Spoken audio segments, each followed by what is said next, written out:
La culture de l'amiable n'est pas assez développée et en France, on sait qu'on n'a pas cette culture-là, que ce soit d'ailleurs les citoyens, mais au même titre les avocats et bien sûr les magistrats. Donc il y a beaucoup de freins et notamment des freins culturels au fait qu'on préférerait aujourd'hui les règlements amiables. C'est très compliqué pour les magistrats à leur décharge d'orienter les justiciables.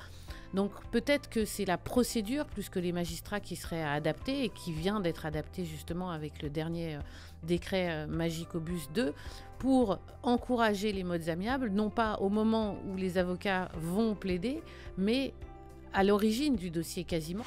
Alors les avocats sont plus formés, mais pas encore assez. Les étudiants en droit n'étudient que le droit, n'étudient que le juridique.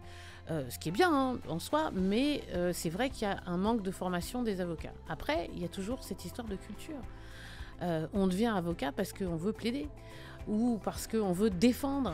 Avec maintenant ce qu'on voit, ChatGPT, l'IA, c'est pas difficile pour nos clients d'aller trouver la solution juridique finalement. Donc il faut que l'avocat change de posture et ait un rôle qui soit au-delà du sachant. Bien sûr, il doit rester sachant, mais avec ses connaissances, doit orienter ses clients vers justement des solutions et justement creuser les vrais besoins des clients. Les avocats ont tendance à penser qu'une procédure judiciaire, qui est souvent longue et aujourd'hui de plus en plus longue, va leur rapporter plus en termes d'honoraires que résoudre le conflit ou résoudre le différend à l'amiable. C'est un peu une question de posture et à mon sens, mais c'est ce qu'on va creuser lors du colloque, de l'ordre de la légende.